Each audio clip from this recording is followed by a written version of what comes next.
Tsumma agrokna ba'dal baqin. Kemudian sesudah itu kami tenggelamkan orang-orang yang tinggal. Lihat saya semuanya. Jadi memang ada yang harus diperlakukan begini, itu diselamatkan. Ada yang harus diperlakukan begitu, itu juga diselamatkan. Jadi dua-duanya sebetulnya ditolong Allah. Yang tidak tenggelam ditolong Allah. Yang tenggelam ditolong Allah. Karena kebutuhan dia memang harus tenggelamkan. Perlu saya jelaskan?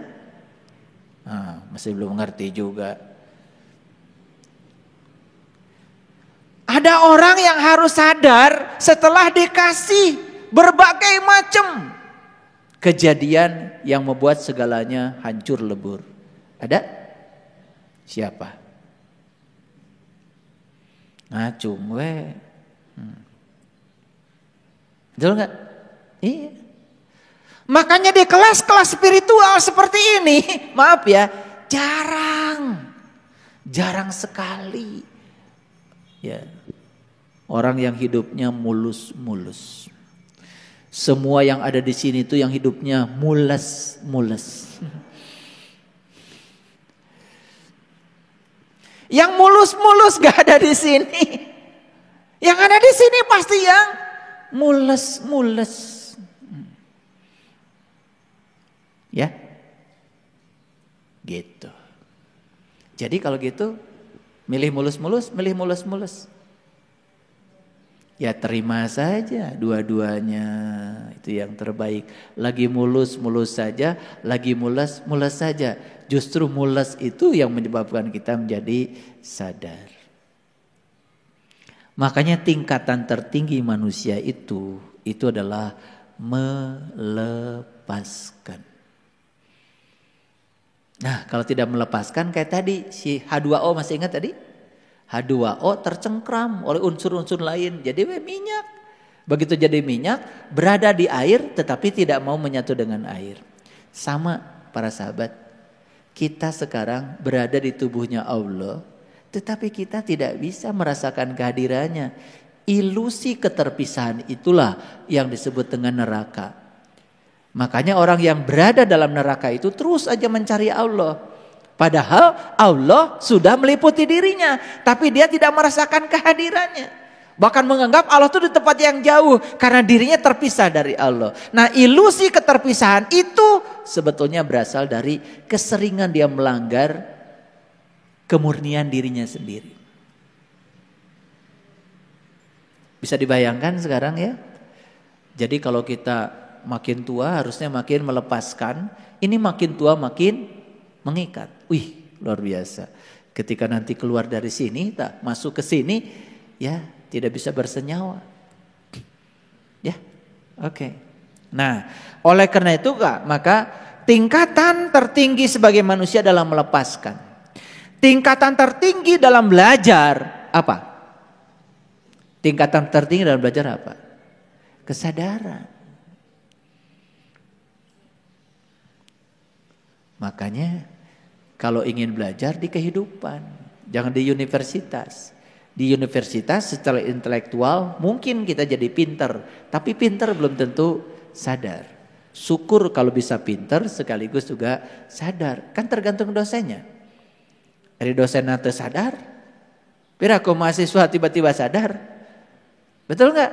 Iya. Makanya kita perlu ya cari ya sekolah itu yang membuat kita sadar. Iya. Dosennya bilang, air menguap pada suhu 100 derajat. Mahasiswanya dengar. Begitu ditanya di ujian, berapa suhu air ketika air menguap? Jawabannya 100. Kata siapa? Kata Pak dosen. Bapak atau ibu ya?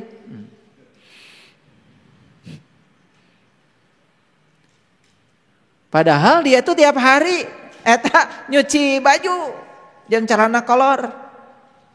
Habis nyuci di kemana? Kan digantung. Betul nggak? Berapa suhu udara di situ? Kartos ente ya teh. Mang Ujang tadi ngepel pagi-pagi, ada airnya nggak di situ? Kemana tuh air? Menguap. Berapa suhu lantai? Kan nggak 100 derajat. Jadi kalau gitu air menguap pada suhu berapa? Pada suhu berapa saja. Makin tinggi suhunya makin gancang nguapnya. Gitu. Karena diajarkan oleh yang gak sadar, air menguap pada suhu 100 derajat. Semua kur. Berjamaah salahna.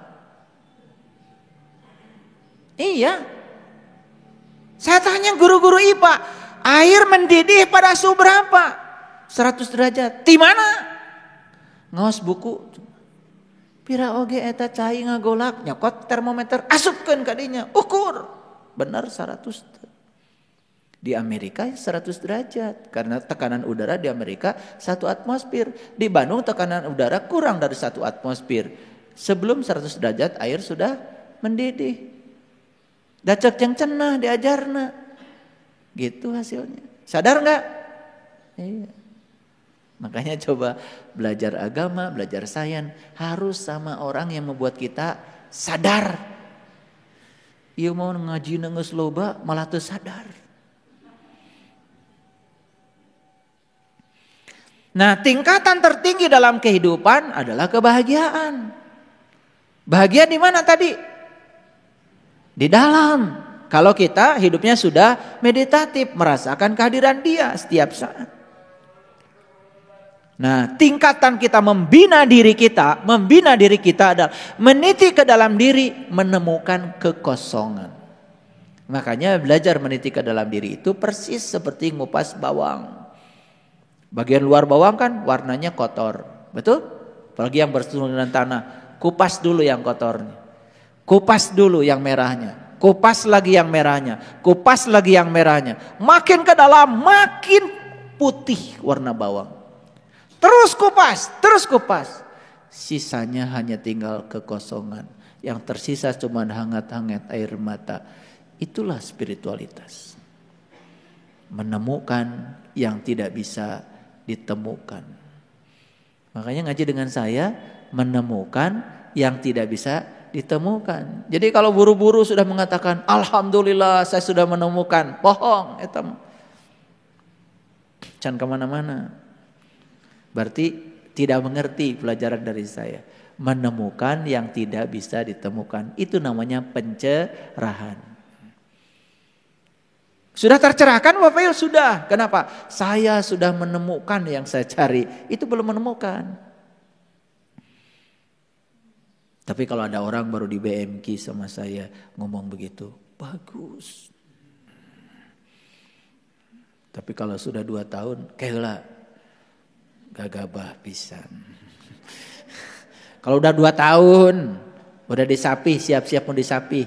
Kalau baru 2 bulan ngomong gitu sama saya langsung disalahkan, nanti bisa ngalengit. Makanya saya ngomong kepada orang yang berbeda, beda-beda, bukan peling-pelan. Nabi Muhammad ditanya oleh Ibnu Abbas, "Ya Rasulullah, ketika engkau Isra Mi'raj, apakah engkau bertemu Tuhan?" Yes. Nabi Muhammad mengatakan, "Aku bertemu dengan Tuhan." Tapi ketika Muhammad ditanya oleh Siti Aisyah yang umurnya belasan tahun, "Ya Rasulullah, ketika engkau Isra Mi'raj, bertemu Tuhan?" Nabi Muhammad mengatakan, "Tidak." Mau bilang Nabi Muhammad pelan? Nah, kalau kita belajarnya nggak jelas, bilang pelan. Masa sekelas Nabi Muhammad pelan? Nabi Muhammad itu bijaksana. Kapan menjawab apa pada siapa? Iya. Makanya kalau kalian datang ke rumah, ngobrol dengan saya, habis ngobrol dengan saya, jangan diobrolkan sama yang lain. Nanti yang lain datang ke rumah ngobrolnya lain lagi. Bingung kan belajar dengan saya? Karena saya kadang-kadang kepada si A ngomongnya harus begini, karena tahapannya masih di sini. Pada si B ngomongnya begini, tahapannya sudah di situ. Makanya kalau ketemu saya, habis ketemu saya, John, nah tadi saya udah ketemu ayah guru. Oh ternyata begini. Waktu itu ayah guru ngomong ke saya nggak begitu. Kalian bisa berdebat. Mau ketemu saya bingung nanti, betul nggak? Sudah, yang saya omongkan pada kalian, terima buat diri kalian sendiri. Jangan dibandingkan, gitu belajar spiritual. Pengen sama aja, emang belajar ilmu syariat. Spiritual beda, individual. Paham? Itu ya. Nah, tingkatan tertinggi ya dari ya kehidupan manusia itu sebetulnya adalah kebahagiaan. Di dalam kebahagiaan disitulah ada yang namanya ketenangan. Jadi kalau kita sudah tenang, luar biasa.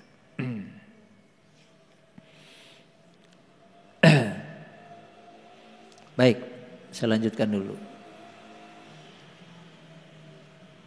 Nah, inna fi zalika la ayatan wa ma kana aktsaruhum mu'minin. Di sini ada lagi kata-kata kasiro, aksarohum, ya. Sungguh pada yang demikian itu benar-benar terdapat tanda-tanda Allah. Tetapi kebanyakan mereka tidak beriman. Ada muncul kasiro, aksarohum, kasiro. Jadi yang tidak beriman menurut ayat ini banyak. Berapa persen? Kasiro 99%. Wah, semua penelitian cari orang yang tidak beriman. Punten ibu, ibu beriman? Iman tuh, catat iman. Masuk rumah, assalamualaikum. Punten, ada ibu iman tak? Iman. Assalamualaikum. Bingung nih ayat ini.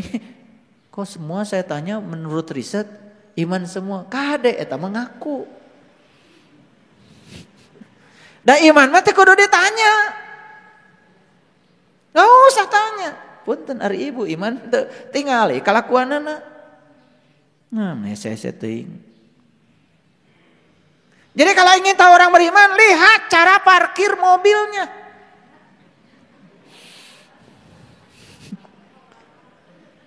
Makanya saya suka perhatikan itu parkir mobil tuh. Ya iman tuh. Kalau dia parkir mobil, nih ya di kompleks, jalan ngan hiji-hijina, garasi teu boga, parkir mobil di pinggir jalan. Batur rek ngaliwat hese, teu iman. Gak usah survei bawa kuesioner, gak usah. Eta si eta mah bisa sare tibra, mobilnya ngahalangan batur, batur rek ngaliwat teu bisa. Ada gitu hadisnya? Tah ya hadisnya. Jangan tanya hadis. Hadisnya tidak begitu, nggak ada hadisnya. Jika memarkir mobil di pinggir jalan, sementara jalannya sempit dan dia tidur nyenyak, tidak beriman. Oh, udah harita macan aya mobil. Kade. Makanya pintar saeutik we pintar teh tong loba teuing. Hadisnya enggak begitu. Hadisnya mah begini, jika kamu berjalan mendapati ranting yang membahayakan orang lain dan tidak kamu singkirkan, kamu tidak beriman.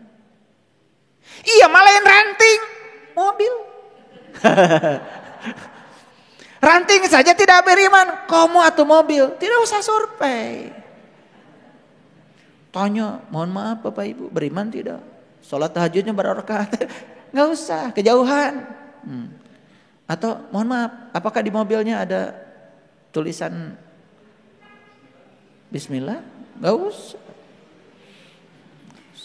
Tinggal parkir.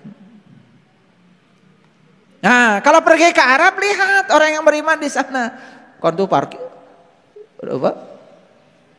Antri itu. Beli nasi kebuli itu. Gitu. Jadi mulai sekarang kita sudah punya patron ya. Patron yang sangat jelas untuk kita mengukur diri. Ya. Mengukur diri.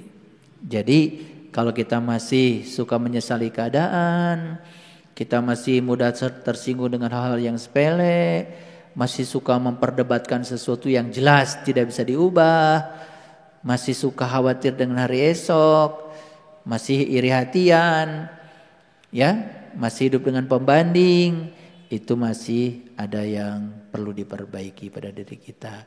Itu tanda bahwa iman belum betul-betul menjadi watak kita, ya, gitu. Jadi oleh karena itu, untuk putra-putra saya semuanya, saya tidak mau ya kalian itu sekedar mengaku sebagai siapa, tetapi tidak punya ciri yang diaku. Jadi kalau mengaku itu harus berani ya untuk bisa membuktikan ya identitas diri kita. Itu yang bisa saya sampaikan hari ini. Semoga apa yang saya sampaikan bukan sekedar didengar, tetapi diikuti dan kita praktekkan dalam hidup.